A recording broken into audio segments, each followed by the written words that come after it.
There's not a single farmer I've ever met that wants to lose crop, right? Like the amount of blood, sweat, and tears people put into it is crazy. And so when we start talking about food waste, I think there's a lot of like trying to put the blame on someone. And I think the reality is that everyone is doing the absolute best that they can in the supply chain that currently exists. And so what we need to do in order to get better is to rethink the way that we're currently moving food to consumers.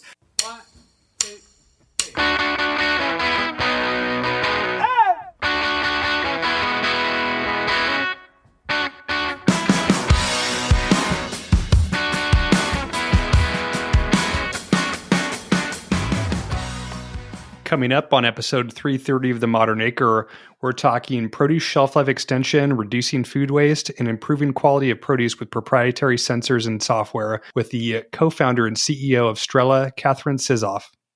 The Modern Acre podcast explores business, investing, technology, and sustainability in agriculture, and we're your hosts, Tyler and Tim Nuss. If you want to dig deeper with The Modern Acre, be sure to check out our membership community, The Modern Acre Co-op. The Modern Acre is presented by Local Line. Start 2024 off right with Local Line. Local Line is the all-in-one sales platform for farms and food hubs of all sizes. Increase your sales and streamline your processes with features including e-commerce, inventory management, subscriptions, online payments, and more. Trusted by thousands of farmers in 7 countries, Local Line is the platform you need to take your farm to the next level. Subscriptions start as low as $49 per month. Try Local Line today and receive a free premium feature for 1 year and receive 15% off Local Line's marketing services using our coupon code ModernAcre.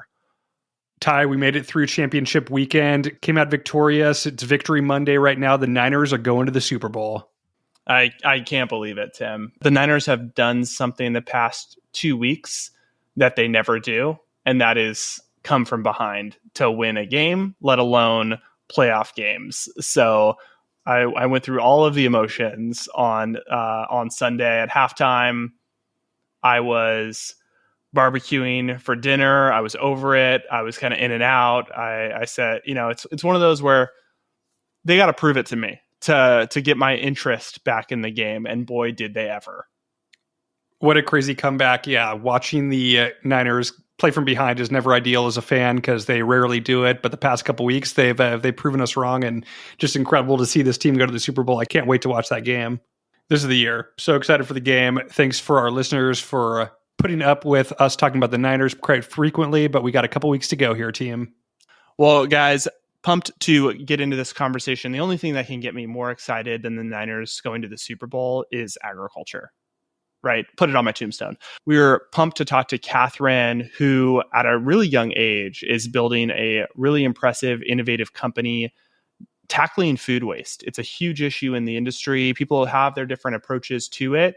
And Strella, I think, has a really unique sensor technology that they place within lots of produce to detect the optimal time to distribute produce. So it's a really interesting model, and we get into the whole journey with Katherine, how they're thinking about it, the challenges they're facing, and how they're going to market with it.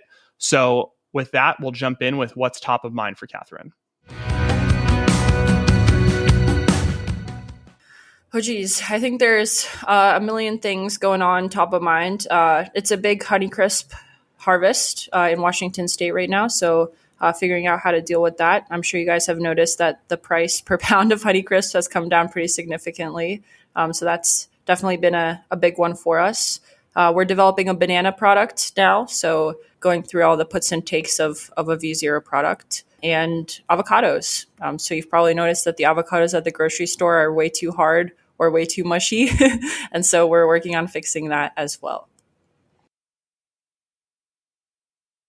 We've had kind of a rough couple harvest years in Washington State for apples, but this year we had a great harvest. And so we have a little bit more Honeycrisp than we have historically had in the market. And so I think a lot of growers are trying to figure out how they can store more Honeycrisp fruit for a longer period of time, which is kind of where we play in the apple industry.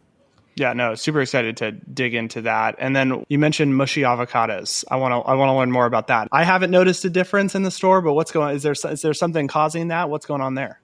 Yeah, for sure. So I think like as consumers, when we go to the grocery store, we kind of notice that bananas and avocados are kind of inconsistent, right? So sometimes you go in and they're really green. Sometimes you go in and they're ready to eat that day. Part of the reason that this inconsistency happens is because ripening is an art right now, not so much a science. And I'm sure you guys notice that with a lot of the industry in general is we're relying on folks with a ton of knowledge and experience, but sometimes we don't have data or technology to back it up. And so what we have basically done is we use sensors that we built in-house, coupled with some machine learning models to basically turn ripening into a science, and make sure that bananas on the grocery store shelf and avocados are consistent. Super interesting stuff. I spent a ton of time in my career in the produce industry working in supply chains, did a lot of work in the Northwest on apples, and just, I think, a really interesting space to target, and curious kind of your approach with how complex some of these categories get. Like when we talk about apples, there's 40 different varieties that all have different inherent differences. And when you're talking about ripening, it's hard to create kind of the consistency that you're talking about, because there might be the apples that are the same variety, but they might have different attributes that allow them to ripen at different stages. So maybe just talk to the approach of like when you focus on a category like apples, how do you go about kind of like systematically looking at all the different varieties and all the different nuances and how that relates to the ripening process? Yeah, that's a great question because there's so many different inputs that basically factor into how ripe or mature fruit is. And so our approach is to basically look at what the produce item is actually telling us. So, for example, the sensor technology that we developed measures different gases that produce emit as it ripens. One of our kind of secret sauces is ethylene gas. So it's a hormone that's produced by apples, for example, as they're ripening. And this hormone changes before you see any starch, sugar, or pressure changes in the fruit. And so it's kind of a proactive indicator that something's about to change. And so what we do is instead of trying to think about all the different inputs that cause that apple to ripen faster or slower, we're measuring the direct effect. So the actual hormone that's changing as a result of all these different inputs. All right, so give us the founding story. How did this come about, and what was the idea around the technology to deliver this and go to market? For sure, yeah. So I was actually still in college at the time. I was supposed to get a PhD in neuroscience. So that's kind of my track, is to go be behind a lab bench for another 8 years. And something about that wasn't really calling my name, I feel like I really wanted to do something in the real world with an application to people on a daily basis. And so started kind of just reading or learning about whatever I could get my hands on. And then I read that 40% of food is wasted before it's consumed. And I feel like I had two strong reactions to that. First of all, I felt embarrassed because I didn't want to be associated with that number in my generation. And also embarrassed because I didn't even know where my food came from. I was ignorant consumer, still am to a large degree, but really had no idea like where my peaches, plums, and nectarines come from. So started just kind of skipping class and going to farms and packers and distributors and retailers and just learning about the food chain and where waste even comes from and what that even means. Super cool. Maybe just talk to us about like getting the idea off the ground. Like you're kind of new to the food industry and you're knocking on farms' doors or grower, packer, shippers, trying to talk about like what their challenges are. Like, how did you come up with the concept for Strella and like really focusing on the ripening is like that's where the key area that you wanted to address in food loss? Yeah, for sure. So I think just in general, when you show up to people's doorstep and just want to learn about their job and what they're working on and what keeps them up at night, they're generally pretty receptive. So that's where I started, is just talking to people and learning about what kind of job they do. What came out of that is the lack of data that a lot of people kind of suffer from. So a lot of people in the industry are, like just fourth or fifth generation growers. I think our oldest is an 11th generation grower in America. And so basically what they're doing is they're relying on all of their past history and their knowledge and what their parents taught them. But it's always a little bit challenging to know if you're making the right decision, especially when it comes to perishability, because there's kind of no gold standard, if you will, until stuff actually goes bad, at which point it's way too late. And so that seemed like a problem that needed fixing, is can we add a little bit more data to a decision around maturity? And can we use, I'm a biologist, right? So can we use the fact that we're dealing with a biological organism and try to gather some sort of information about its biology to make a better decision? Katherine, can you get into how Strella solves for this, the technology that you use and kind of how it works with produce? For sure. So Let's take apple packing, for example. So you guys probably know, but an apple can be over a year old before it gets to the grocery store. And so fruit is stored in these massive controlled atmosphere storage rooms. And right now it's a little bit of a guessing game of which apple can store for a whole year and which apple needs to go first. Generally, packers have a rough understanding of what needs to move, but there's a lot of optimization that can be done. So what we do is we put sensors inside these storage rooms and we basically output like a sequence. So which room do you need to open first based on how mature the fruit is inside that room? And so that allows the packer to optimize pack outs. So basically get as much of the fruit as possible out of that room and sent to the retailer. And so that process historically, has that just been more like visual and anecdotal of like, okay, we sealed this room on this date and in 3 months we check it and then like that's when we open it. So this is a more like data driven way to go about opening rooms once you get into the springtime?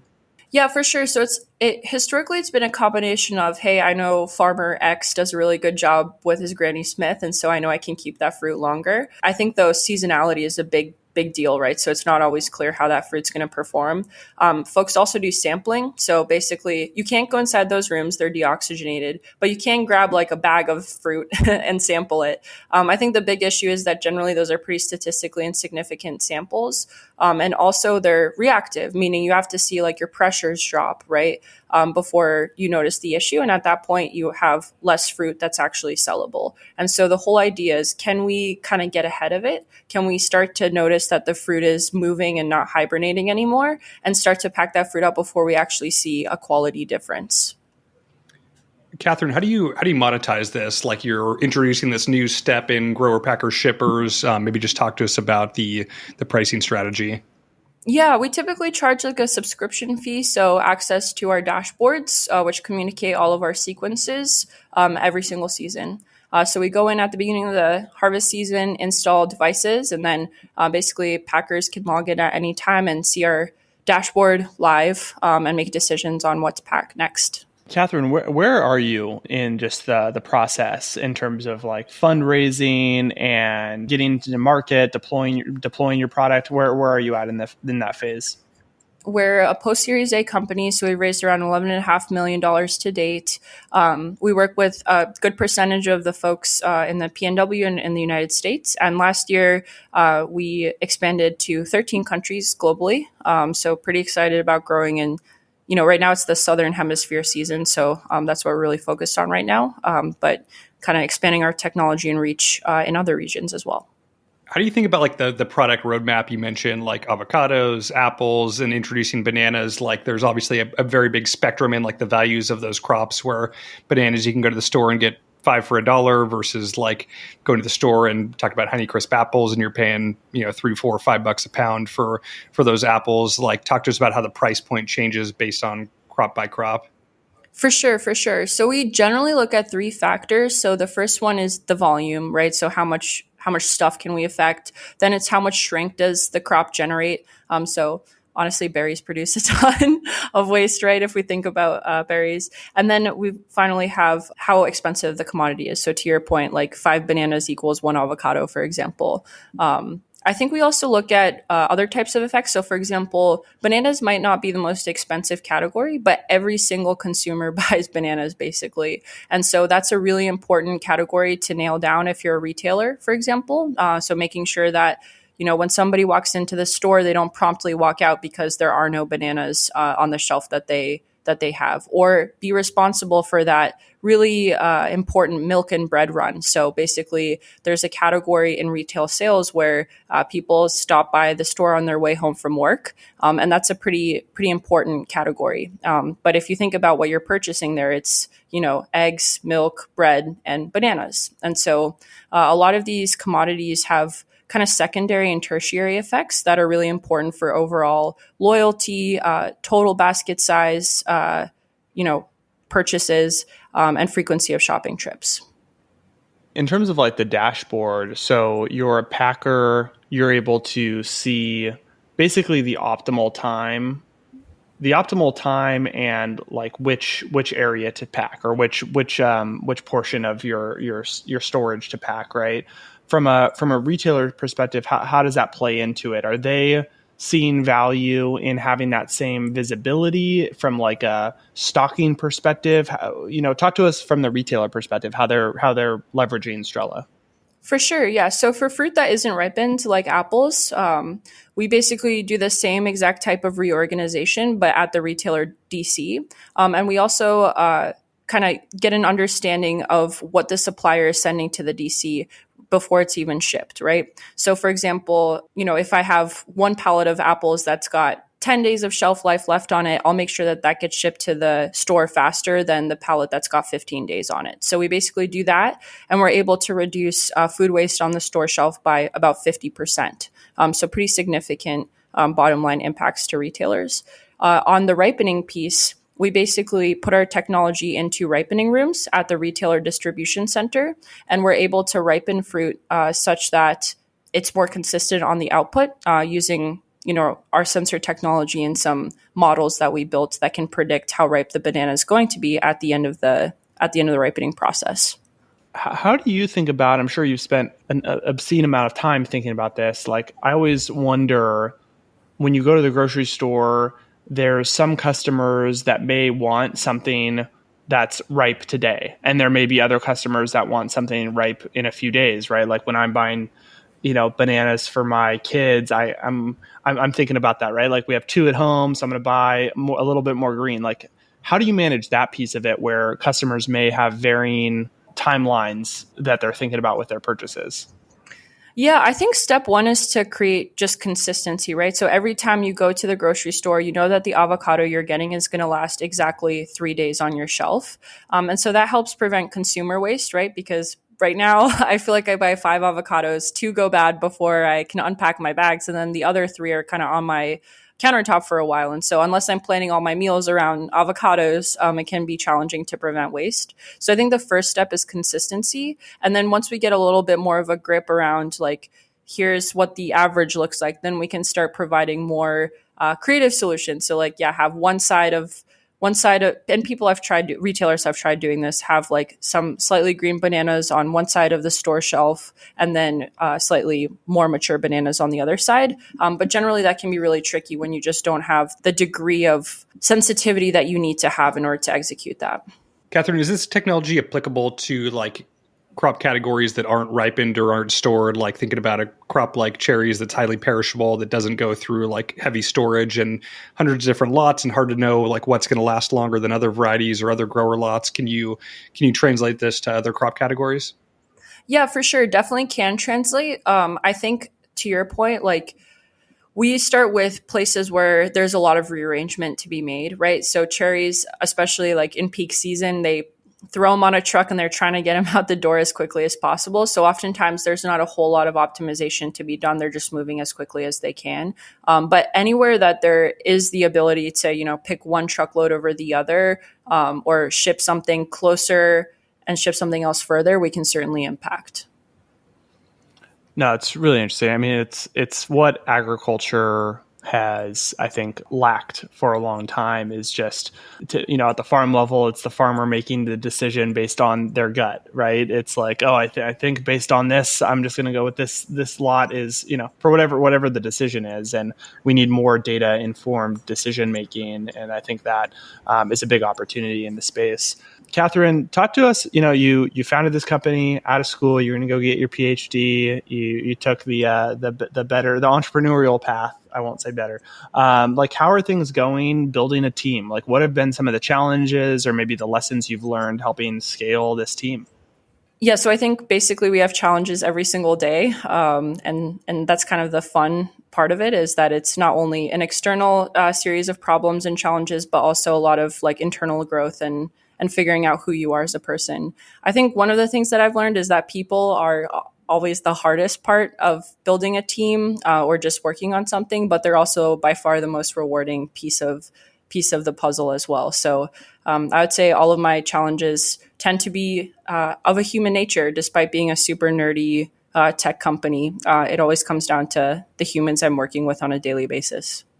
Katherine, Ty and I are always scheming up new ideas, thinking about business ideas within ag. You've been in the space for a while now. If you weren't doing Strella, like, what are some ideas that you think have some merit within agriculture of cool companies? Yeah, well, I think anything related to labor is obviously huge. So I think if I were to start another company in ag, I'd be focusing on the labor issue, whether that's automation or robotics. I would probably focus on something a little bit more intermediate. I think robotics have like a ton of future potential, but I still think we need to mature a little bit to get there. I think some of the technologies that I've seen, like that are most sticky utilizing machine learning and AI, tend to be around sorting and packing things properly. And so I'm generally excited by stuff that you can apply tomorrow.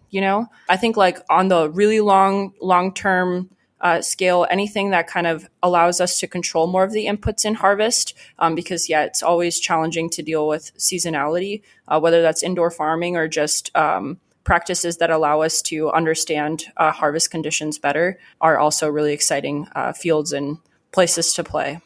All right, Katherine, what's your ag hot take?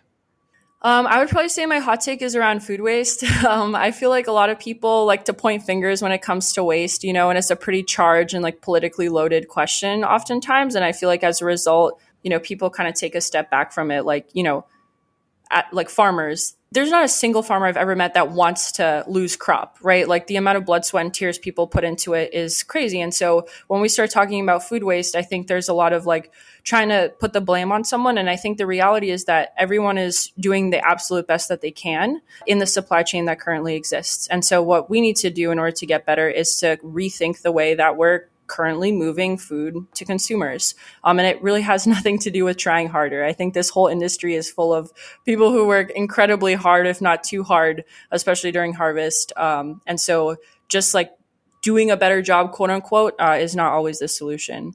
I think kind of to that point as well, like we're a Silicon Valley startup with a new technology. And I feel like sometimes people are a little bit hesitant on that side because like, yeah, I've been doing things this way for a really long time. And I don't know if I need new technology. And so the way that I look at things is always as a partnership, that the folks that trust their gut to know when fruit needs to be picked off the tree are usually totally right, actually. But what happens when they want to take a break, or what happens when they pass the farm down, or what happens if they want to get a couple more hours of sleep?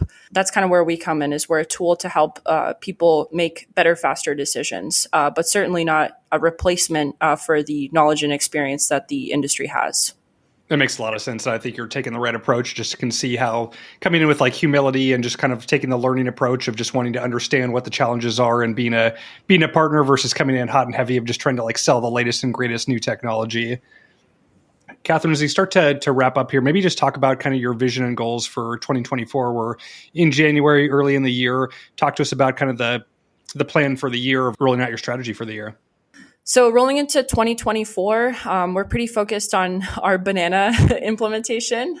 So basically, we're improving on our algorithms, continuing to build a avocado algorithm as well. So hopefully, sometime in 2025, consumers will start noticing that their avos and bananas are better on the store shelves. Awesome. Well, we appreciate all the insight, what you're doing and building at Strella. As we finish up, how can listeners get in touch and connect with you and Strella? For sure. Yeah. So I'm most active on LinkedIn. So feel free to message me on there. And our website is www.strella.ai. So, Ty, what do you think? 2 takeaways for me, Tim. One was I asked her about how do you deal with people wanting different things at retail when they go pick out avocados, for example. Some people want riper avocados. Some people want less ripe. And her response, I think, was a good one of ultimately, we need to drive consistency so that way consumers expect the same thing, whether that's, 2 days. I don't know what the optimal time is, but I think there's something to that of if you as a consumer can expect the same thing, then you can plan around that, right? And I need to go into the grocery store 2 days before I want to use these or whatever. So that was really interesting. And then 2, I think their technology is really interesting because of the complexities of the supply chain. Their solution, it doesn't mean, hey, it's ripe, it's ready to ship now. There's a variance to this, right? Because if the retailer needs supply, it just allows the packer, the distributor to have the information they need to make the best decisions to save their inventory and get the best product at the right time to the retailer. So I thought that kind of dynamic of it was really interesting. I think that's an opportunity in other areas of agriculture as well. Well, guys, if you've been on the fence about the Niners, jump on the bandwagon. You got a week left to get on board for the Super Bowl. We'll welcome you with open arms to become a Niners fan. Hop on board.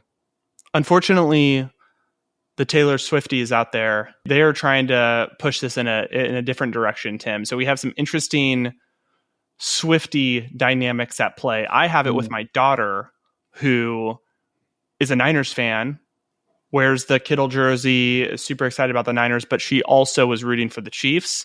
Oof. So I think it's going to create an interesting dynamic on Super Bowl Sunday. I'm just going to have to continue, I think, to communicate to her that it's Taylor Swift is not personally winning or losing this game. Okay, Taylor Swift is going to be Taylor Swift regardless of the outcome. We love her regardless, but we are rooting for the Niners. So hopefully over the next 2 weeks, I can really make that point clear with my 5-year-old. A house divided. Good luck with that, Ty. Thanks for listening, guys.